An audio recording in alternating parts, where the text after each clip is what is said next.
인사하겠습니다. 사랑합니다. 축복합니다. 할렐루야. 오늘도 말씀이 우리에게 들려지게 해주셔서 마음으로부터 변화가 일어나고 좁은 문 생명의 길을 가는 기쁨이 충만하게 되기를 기원드립니다. 많은 사람들이 운명을, 팔자를 이야기합니다. 내 운명이 이래서 내가 불행하다.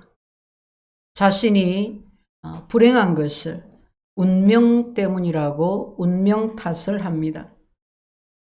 내가 좀 더 좋은 환경에서 자랐더라면, 내가 좀 더 좋은 부모에게서 태어났더라면, 내가 이랬더라면, 저랬더라면 불행하지 않았을 텐데, 내 인생이 달랐을 텐데, 내 인생이 이런 것이 다 운명 때문이다. 다른 말로 팔자 때문이다 라고 합니다. 성도 여러분, 우리 인생은 무엇에 의해서 좌우될까요? 우리에게 정해진 운명이 있을까요?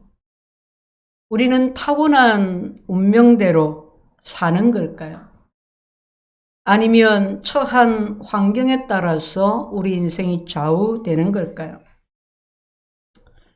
그런데 보면 운명 탓을 하고 환경 탓을 하는 사람들은 늘 마음에 누군가를 향한 원망을 갖고 있는 것을 보게 됩니다.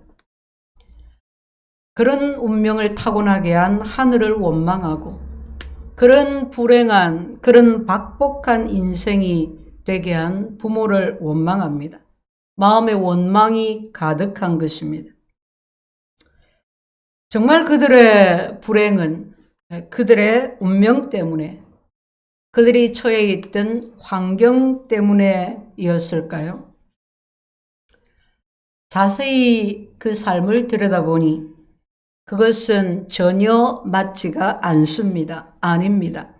그들의 모든 불행과 성공은 팔자 때문에, 즉 운명이나 그들이 처한 환경 때문이 아니었습니다.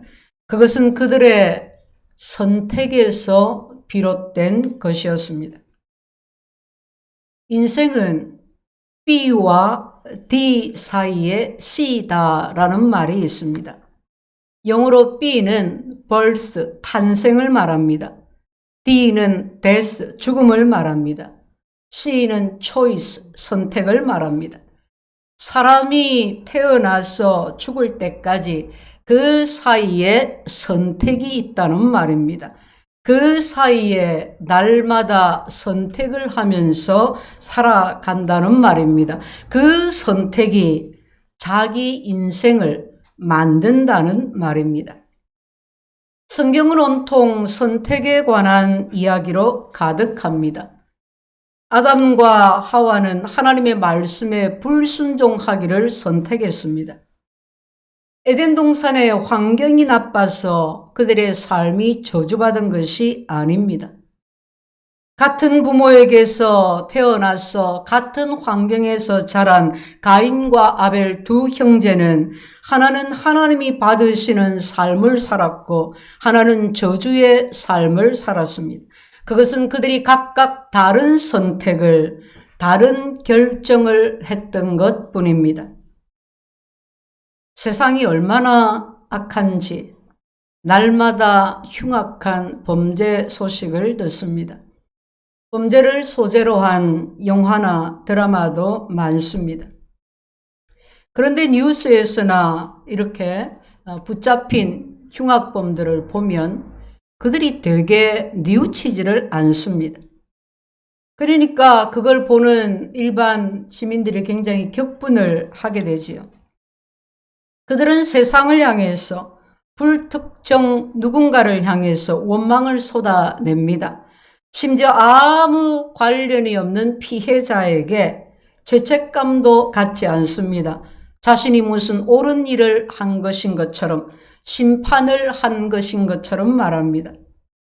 그들 대부분이 어려서부터 부모에게서 학대를 받았다든지 극심한 가난을 겪었다든지 좋지 않은 환경에서 자랐다고 합니다. 그러면 여기서 우리가 의문을 갖습니다. 그런 부모에게서 태어나면, 그런 환경에서 자라면 다 그런 범죄자가 되는 것인가요? 아니요. 그렇지 않습니다. 결국 선택의 문제인 것입니다. 범죄 심리를 연구하는 프로파일러들도 하는 말이 결국 그들이 그 악행을, 그들이 그 범죄를 선택했기 때문이라고 합니다. 그런 어려운 환경 가운데서 누구는 부단히 노력해서 그 힘들고 고통스러웠던 자기 과거를 딛고 일어나는 선택을 했고, 누구는 운명을 탓하고 원망만 하면서 범죄의 길을 선택을 한 것입니다. 기독교회 사이에, 장로교역사에 큰 획을 그은 존 칼빈은 27살에 기독교 강요라는 불후의 명작을 썼습니다. 그는 돈 한 푼 없이 가난하게 세상을 떠났지만 기독교 역사에 오고 가는 많은 사람들에게 깊은 영향을 준 한 사람이 되었습니다. 그에게 찰스 칼빈이라는 형이 있었습니다. 그의 형은 방탕했고 불량했습니다.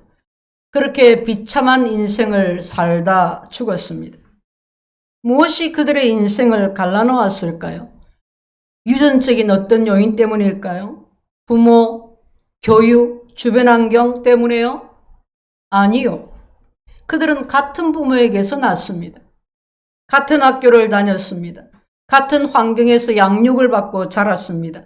그러나 그들은 전혀 다른 삶을 살았습니다. 왜 그렇게 달랐을까요? 그것은 바로 그들의 선택이 달랐기 때문입니다. 본문입니다. 예수님은 산상수훈의 말씀을 마무리하시면서 지극히 대조적인 두 길에 대해서 말씀하십니다. 우리가 너무 잘 아는, 많이 들었던 좁은 문과 넓은 문, 좁은 길과 넓은 길에 대한 말씀입니다. 이어서 주님은 좋은 나무와 못된 나무, 좋은 열매와 나쁜 열매, 그리고 반석 위에 지은 집과 모래 위에 지은 집에 대해서 말씀하십니다. 산상수훈 설교에는 이런 비유가 많습니다. 주님은 왜 이렇게 극명한 대조를 통해서 말씀을 결론 지으실까요? 그 의도는 명백합니다. 주님은 지금 산상수훈의 설교를 마무리하시면서 선택의 중요성에 대해서 가르쳐 주시는 것입니다.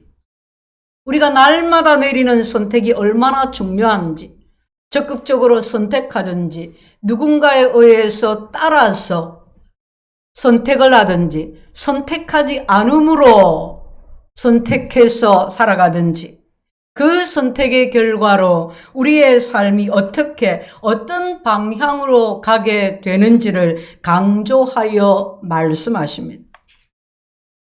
지금까지 예수님은 천국 백성의 삶에 대해서 가르치셨습니다. 무엇이 참된 축복의 길인지, 주님은 우리가 이 땅에서 살아가면서 저 바리새인들의 삶이 아니라 천국 백성의 의를 이루며 살아갈 수 있는지를 가르쳐 주셨습니다. 그리고 이제 그 설교의 마지막에 와서 주님은 우리에게 선택을 요구하십니다. 너희 앞에 두 길이 있다. 생명의 길과 사망의 길이 있다.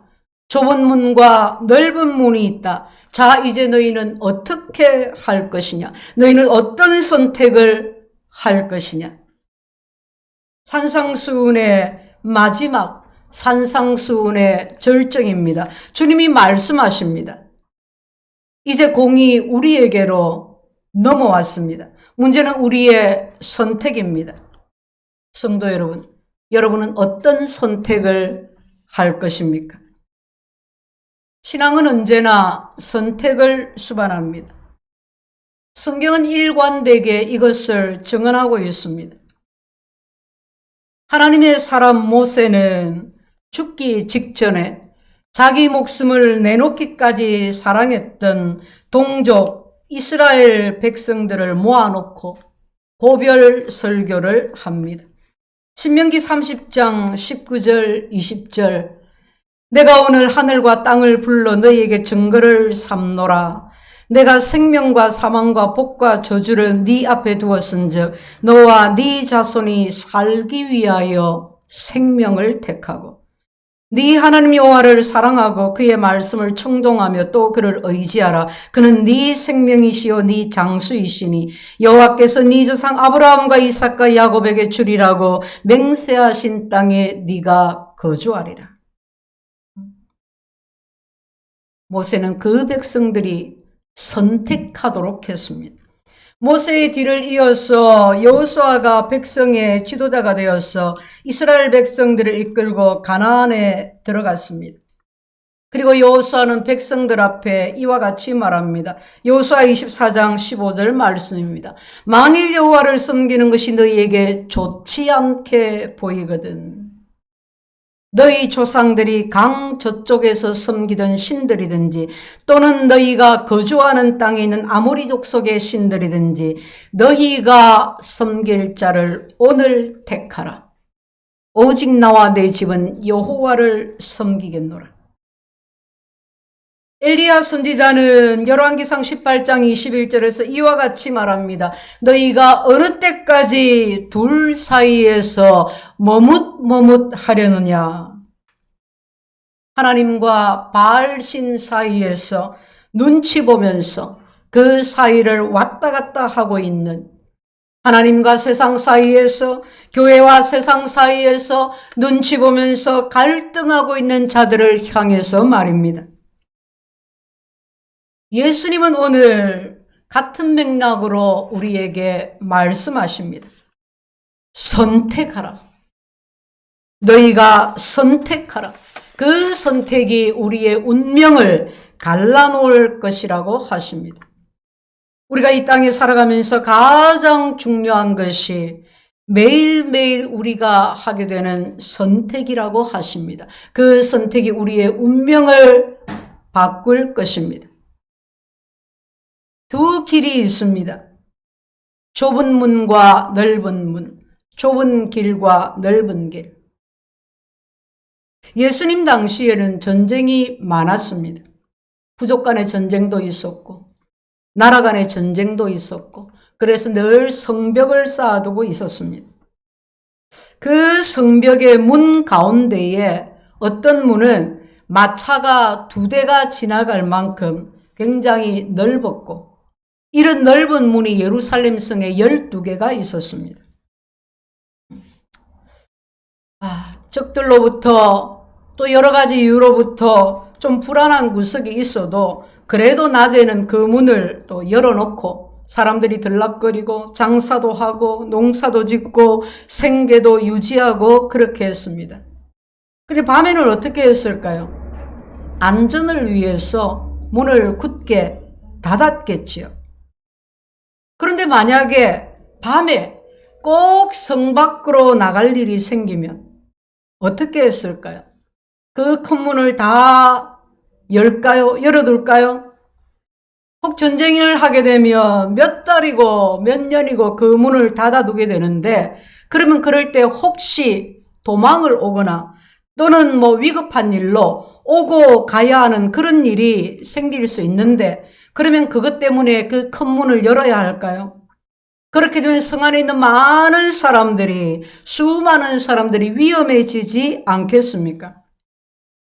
그래서 그 큰 문 옆에 작은 문을 만들어 놓았습니다. 그래서 사람들이 그 작은 문을 통해서 편리를 위해서, 유익을 위해서, 생존을 위해서 들락거렸습니다. 주님은 당시의 사람들이 잘 이해할 수 있는 문을 들어서 이 비유의 말씀을 설명해 주고 계십니다. 너희가 좁은 문으로 들어가라. 우리에게는 언제나 두 길이 존재합니다. 세상에 수많은 길이 있습니다. 서울로 가는 길은 수많은 길이 있습니다. 그러나 우리 인생에는 결국 두 길로 지배하게 됩니다. 하나는 생명의 길이고 또 하나는 사망의 길입니다. 여러분 세상을 한번 보십시오. 특히 사람들이 찾고 있는, 사람들이 가고 있는 종교의 길을 한번 보십시오. 세상에 수많은 종교가 있습니다. 불교, 이슬람교, 힌두교, 유교, 제법 많은 신도를 가지고 있는 큰 종교들이죠. 그런데 이 한 종교 안에도 사람들이 믿고 섬기는 신이 얼마나 많은지 모릅니다. 랜선으로, 그러니까 이제 온라인으로 인도 선교 여행에 참여했었는데, 여러분 인도만 해도 개개인들이 섬기는 신의 숫자가 3,500만이 넘는답니다. 그 신들에게 빌고 제사하고 그 신 앞에서 정결케 하고 신이 3,500만이에요. 그렇지만 결국 이 땅의 모든 종교는 둘로 나뉘어집니다. 하나는 인간 중심의 종교고 하나는 하나님 중심의 종교입니다. 결국은 이 두 가지밖에 없습니다. 인간 중심의 종교는 뭘까요? 인간 중심의 종교란 그 모든 중심에 내가, 즉 인간이 있습니다. 내 힘으로 천국에 갑니다. 내가 노력을 막 열심히 했어. 내가 선행을 많이 베풀었어. 내가 능력이 있어서 내 힘으로 천국 갑니다. 항상 모든 중심에 내가 있습니다. 내가 뭔가 노력을 많이 하고 내가 정성을 많이 들이면 하늘이 감복해서 내 소원을 들어준다는 것입니다. 이것이 인간 중심의 종교입니다. 이는 토속신앙과 결을 같이 합니다. 토속신앙은 현세적입니다. 내세가 없습니다. 현세적인 복을 구하는 것에 집중해 있습니다. 신의 뜻을 찾고 신의 뜻대로 내 마음을 거룩하게 하고 신의 뜻대로 내 삶을 거룩하게 하려는 노력은 조금도 하지 않습니다. 건강 문제, 자녀 문제, 모든 신앙하는 목적이 내 이익을 위한 것입니다. 내 가정을 위하는 것이고 내 자녀를 위하는 것입니다. 모든 것의 성취가 내 노력에 달려 있다고, 내가 하는 만큼 얻는다고 그렇게 믿는 것입니다. 기독교를 제외한 모든 종교는 그래서 결국 한 가지입니다. 사람이 그 중심에 있습니다. 다른 하나는 하나님 중심의 종교, 하나님 중심의 신앙입니다. 모든 것이 하나님으로부터 시작이 되고 하나님에 의해서 좌우가 되고 하나님께로 귀결이 됩니다. 인간의 노력으로는 아무것도 할 수 없습니다. 나는 죄인입니다. 구원의 시작도 구원의 역사도 하나님이 하십니다. 나는 너무나 부족하고 나는 아무것도 할 수 없는 죄인이라 나는 내 힘으로 내 노력으로 아무리 애를 써도 의롭게 될 수가 없습니다. 인간이 망하는 길을 가고 있지만 그것을 스스로 깨닫지를 못합니다. 평생의 고생과 수고에 그 물을 먹고 마시며 그 어두움을 빠져나올 수가 없습니다. 그런데 어느 날 이런 인생에 놀라운 일이 일어납니다. 하나님께서 조물주가 나를 찾아오십니다. 그리고 이렇게 말씀해 주십니다. 나는 너를 만든 창조주다. 나는 네 아버지다. 너는 나를 닮은 존귀한 내 아들, 내 사랑하는 자다. 하나님은 말씀만 하지 않으시고 우리를 구원하시기 위해서 친히 육신을 입고 이 세상에 오셨습니다. 죄 없으신 분이 십자가에 달려 죽으시며 이렇게 마지막에 외치셨습니다. 다 이루었다. 무엇을요? 우리의 구원을. 죄로 말미암아 하나님의 품을 떠난 인생들을, 하나님의 잃어버려진 자들을 하나님이 구원을, 하나님이 우리의 구원을 다 이루셨습니다. 우리의 죄값을 대신 다 갚아주셨습니다. 우리 노력으로는 아무것도 할 수 없는, 점도 흠도 씻을 수 없는 우리 죄를 다 씻어주셨습니다. 예수 그리스도 우리 주의 보혈로 우리 죄를 다 씻어주셔서 우리가 의롭게 되었습니다. 할렐루야. 주님이 우리에게 요구하시는 것은 단 한 가지밖에 없습니다. 그것은 바로 믿음입니다. 하나님이 세상을 창조하신 것을 믿는 믿음. 하나님이 나를 이 세상에 보내셨다는 것을 믿는 믿음. 하나님이 죄의 세상에서 죄 가운데 살다가 영원히 멸망할 나를 위해 친히 이 땅에 오셔서 십자가 위에서 나를 위해 죽으셨다는 것을 믿는 믿음. 우리는 이 사실을 믿어야 합니다. 믿기를 선택해야 합니다. 내가 하나님을 믿을 때, 내가 그 흘리신 보배 피를 믿을 때 내가 죄인인 것을 받아들일 수가 있습니다. 하나님이 나를 대신해서 십자가를 지시고 죽으실 만큼 나를 사랑하신 것을 믿을 때 우리에게 놀라운 일이 일어납니다. 구원받습니다. 하나님이 우리를 자녀라고 선포하십니다. 믿는 자에게 영생을 주시마 하십니다. 고아와 같이 과부와 같이 내버려두지 않으신다고 하십니다. 그 모든 하나님의 말씀이, 하나님의 약속이 믿는 나에게, 믿음을 선택한 나에게 그대로 응하여지는 것입니다. 성도 여러분, 기독교는 인간에 의해서 시작된 종교가 아닙니다. 하나님에 의해 시작이 되었습니다. 하나님이 진행하시고 하나님이 완성하시는 종교가 바로 기독교입니다.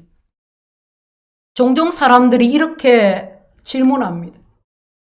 기독교는 왜 그렇게 편협합니까? 교회 다니는 사람들은 왜 저밖에 모릅니까? 왜 저만 옳다고 합니까? 그냥 다른 종교처럼 두루두루 그냥 친하게 지내고 포용하고 그러면 얼마나 좋습니까? 그렇게 말합니다.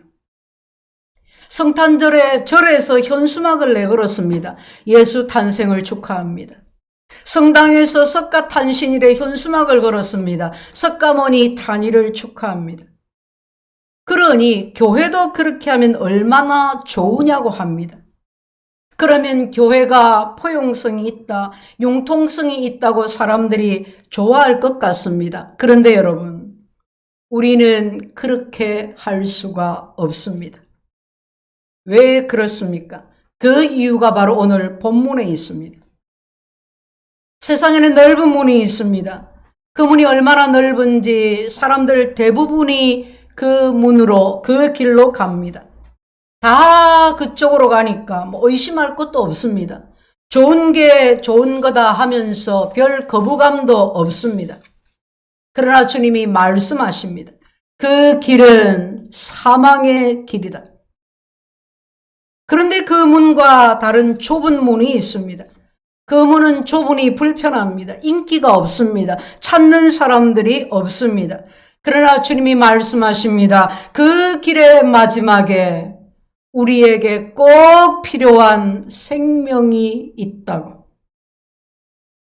예수께서 이르시되 내가 곧 길이요 진리요 생명이니 나로 말미암지 아니하고는 아무도 아버지께로 올 자가 없느니라. 이 말씀은 내가 하나밖에 없는 길이다. 하나밖에 없는 진리다. 하나밖에 없는 생명이다 라는 뜻입니다. 사도행전 4장 12절에는 다른 이로서는 구원을 얻을 수 없나니 천하인간의 구원 얻을 다른 이름을 주신 일이 없다고 합니다. 하나님이 구원 얻을 자로 석가모니를 보낸 일이 없다는 말입니다. 하나님이 구원 얻을 메시아로 마호멧을 보낸 일이 없다는 말입니다. 아무리 좋은 말을 해도 거기에는 구원이 없다는 말입니다. 그래서 그 탄일을 축하할 수가 없는 것입니다. 사람들이 그것을 보고 잘못 가는 길을 우리가 좋은 게 좋다고 할 수 없다는 것입니다. 성도 여러분, 세상에 이것보다 더 좁은 길이 어디 있을까요? 이 길이 좁아 사람들이 좋아하지 않습니다. 어떤 사람들은 세상이 기독교를 손가락질하고 욕하고 대적하고 있어서 이제 그들의 마음을 달래주어야 한다고 합니다. 그들의 눈높이에 맞춰주는 노력이 필요하다고 합니다. 아프가니스탄 같은 위험한 곳에는 선교사는 보내지 말아야 한다고 합니다. 그런데 여러분, 우리 한국은 아프가니스탄보다도 더 위험했습니다. 얼마나 많은 선교사들이 이 땅에 와서 가난과 질병과 불평들과 부정과 불의와 전쟁과 이념이 싸우고 있는 빛이라고는 전혀 보이지 않는 이 땅에, 이곳에 와서, 이 이방 땅에 와서 순교당했는지 모릅니다.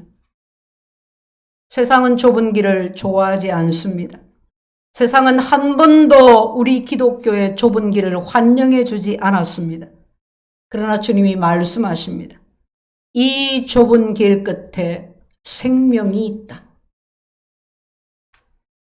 여기서 우리가 한 가지 꼭 짚어야 할 대목이 있습니다.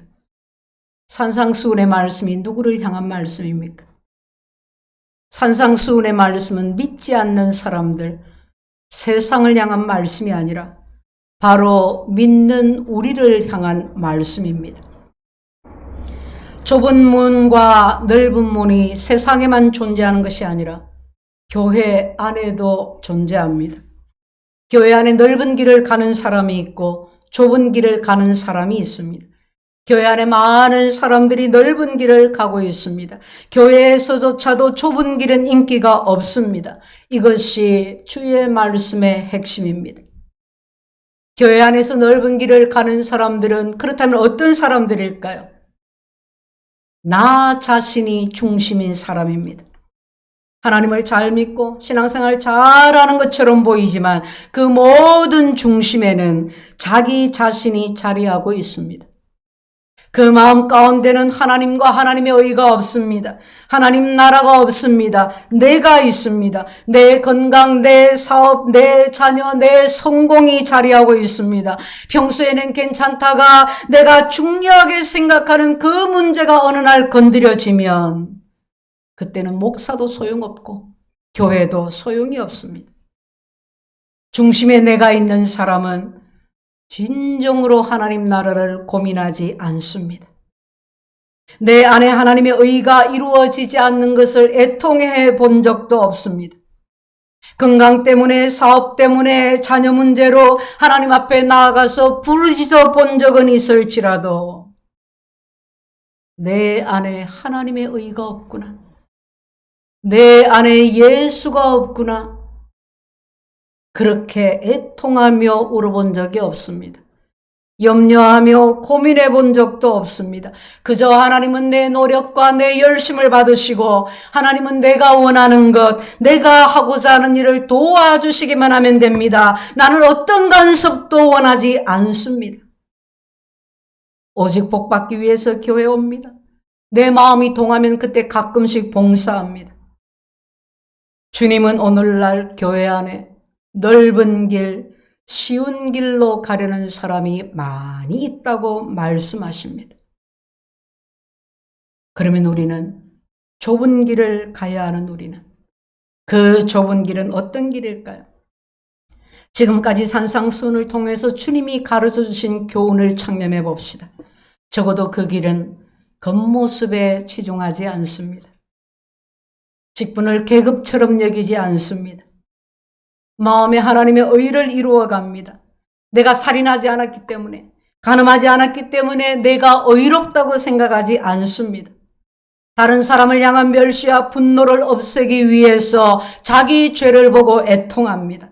다른 사람을 정죄하지 아니하고 내 마음속에 있는 음욕 때문에 겸손해집니다. 기도합니다. 내가 헌금한다고 자랑하지 않습니다. 하나님의 말씀을 단마음으로 받아서 자기 삶에 적용하며 제자의 삶을 살아갑니다. 가정에서나 직장에서 더 좋은 남편으로 아내로, 더 좋은 부모로 자녀가 되기 위해서, 더 좋은 사장이 되고 직원이 되기 위해서, 더 좋은 사람이 되기 위해서 노력하고 애씁니다. 그러면서 깨닫게 됩니다. 내 힘으로, 내 노력으로 되어지는 것이 아니구나. 그래서 늘 가난한 마음을 갖습니다. 늘 하나님 앞에서 하나님 나를 불쌍히 여겨주세요. 하나님 내가 죄인입니다. 내 안에 주님의 의를 이루어 주세요. 간구합니다. 그러니 남욕하고 비판하고 정죄할 정신이 어디 있습니까? 나를 돌아보기도 바쁜데요. 그렇게 살면 어떻게 될까요? 하나님께서 우리의 기도에, 우리의 모든 요구에 응답해 주십니다. 하나님께서 그 얼굴을 보여주십니다. 하나님께서 그 음성을 들려주십니다. 성령이 오셔서 우리의 마음이 바뀌어지고 생각이 바뀌어지고 기도 제목이 바뀌어집니다. 우리의 인격이, 우리의 삶이 바뀌어집니다. 형식적으로 교회 왔다 갔다 하지 아니하고 종교적으로 습관적으로 예배하지 않게 됩니다. 주일이 기다려지고 말씀이 사모가 되어지고 교우 한 사람 한 사람이 얼마나 귀한지 귀하게 여기고 기도가 힘이 나고 말에 은혜가 있습니다. 마음에서부터 터져나오는 찬양과 감사를 하나님께 올려드리게 됩니다. 성도 여러분, 이것이 우리가 걸어가야 하는 좁은 길, 좁은 문입니다. 쉽지 않을 것입니다. 교회에서 예배드리고 기도하고 나면 그래도 좀 괜찮지만 집에 가서 직장에 가서는 그 길이 더 좁게 느껴집니다. 그 문이 더 좁게 느껴집니다. 그러나 기억하십시오. 그 문 뒤에 생명이 있습니다. 주님이 말씀하십니다. 이제 우리는 선택해야 합니다. 우리 가정에서, 우리 직장에서, 우리 교회에서 날마다 선택하는 것입니다. 주님이 명하신 것은 좁은 길입니다. 그 좁은 길이 내 모든 것을 다 바쳐서라도 가야 하는 축복의 길, 생명의 길입니다. 사랑하는 성도 여러분, 우리 모두 그 생명의 길을 향해서 날마다 주님이 보이신 좁은 문, 좁은 길을 선택하게 되시기를 주 예수 그리스도 이름으로 축원드립니다. 아멘. 주님 감사합니다.